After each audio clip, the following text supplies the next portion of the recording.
The richest man in Asia is worth over $100 billion. He lives in a 27-story private skyscraper in Mumbai. His son's wedding cost an estimated $600 million. His name is Mukesh Ambani, and he controls Reliance, the largest company in India. But here's what most people never hear. Mukesh didn't build this empire from scratch. His father did. A boy named Dhirubhai from one of the poorest villages in India, who dropped out of school to sell fritters on the street. Who pumped petrol in Yemen for 300 rupees a month? Who came back to Mumbai with almost nothing and started a company with 15,000 rupees in a room the size of a parking space? And that company is now preparing what could become the biggest IPO India has ever seen. This is the story of the Ambani empire. From street food to skyscrapers, from poverty to the most powerful family in India. The year is 1932. In the village of Chorwad, Gujarat, a boy named Dhiraj Lal Hirachand Ambani is born. Everyone calls him Dhirubhai. His father is a school teacher. 8 people crammed into a 2-room stone house. No wealth, no business background, no safety net. Just a father who believed in education and a son who believed in something much bigger. Even as a child, Dhirubhai was different. While other boys studied for exams, he studied money. He watched traders in the village, sold snacks at local fairs, stood outside temples selling sweets for coins. He was not a good student, but he was a born businessman. At 16, Dhirubhai left India. He traveled to Aden, a port city in Yemen, and got a job as a petrol pump attendant at a Shell station. 300 rupees a month, standing in desert heat, pumping fuel for strangers. But he wasn't just filling tanks, he was filling his mind. He watched ships arrive with goods from around the world. He observed how trade worked, how money moved across borders, how fortunes were made by men who understood capital. At that petrol pump, Dhirubhai made himself a promise. He would go back to India and build something the world would never forget. In 1958, he returned to Mumbai. A few hundred rupees, no degree, no connections. He started Reliance Commercial Corporation in a 350 square foot room in Masjid Bunda. 1 table, 3 chairs, 1 telephone. 2 assistants. That was the entire empire. He exported spices, imported polyester yarn, offered better quality at lower prices than anyone, accepted smaller profits for faster growth, built every relationship on trust. The business grew fast. By 1965, he split from his cousin over different visions. By 1966, he opened his first textile mill near Ahmedabad. The brand Vimal became a household name. The slogan, "Only Vimal," was on every billboard from Mumbai to Madras.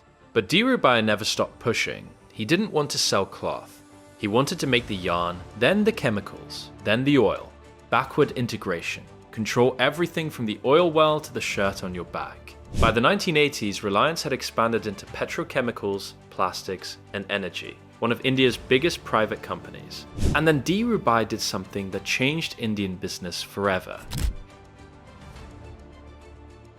In 1977, nationalized banks refused to fund his expansion. So Dhirubhai took Reliance public. He went directly to the people of India, and millions responded. Farmers, teachers, shopkeepers, housewives, people who had never owned a share in their lives became Reliance shareholders. His annual general meetings became legendary. Tens of thousands packed into cricket stadiums to hear him speak.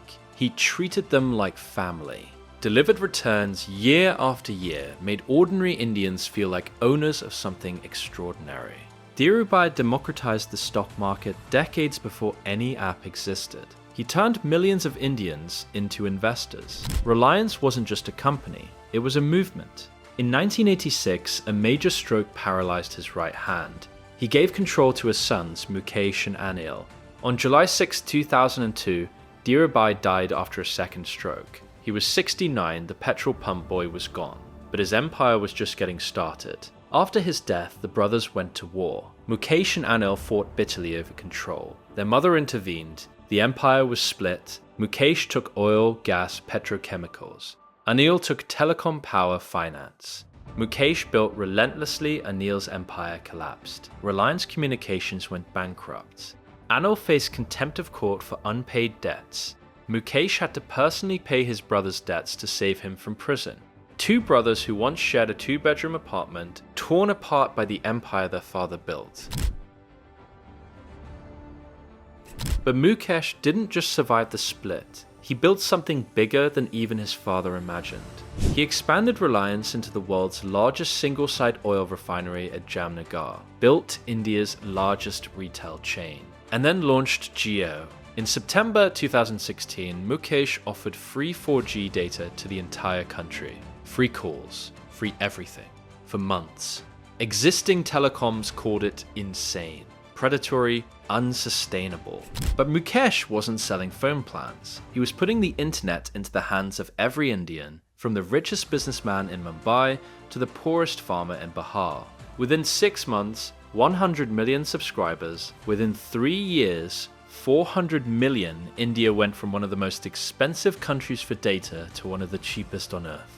Jio didn't disrupt telecom, it rewired the entire country. Facebook invested $5.7 billion, Google invested $4.5 billion. In 2020 alone, Jio raised over $17 billion. During a pandemic, and now Mukesh is preparing for what could be the biggest IPO in Indian history. Jio, over 500 million users, is set to go public in 2026. Analysts estimate the valuation could exceed $200 billion. The listing could raise over $4 billion in a single offering.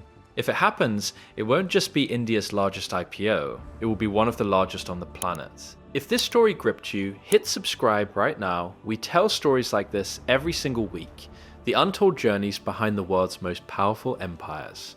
Turn on notifications so you never miss one. Today, Mukesh Ambani is the richest man in Asia, worth over $100 billion, living in Antilia, a billion-dollar skyscraper with 600 staff and 3 helipads. But every floor of that tower traces back to a 2-room stone house in a forgotten village, where a schoolteacher's son sold fritters, outside a temple, where a teenager left everything to pump petrol in a desert. Dhirubhai Ambani once said, "If you don't build your dream, someone else will hire you to help build theirs." He built his dream.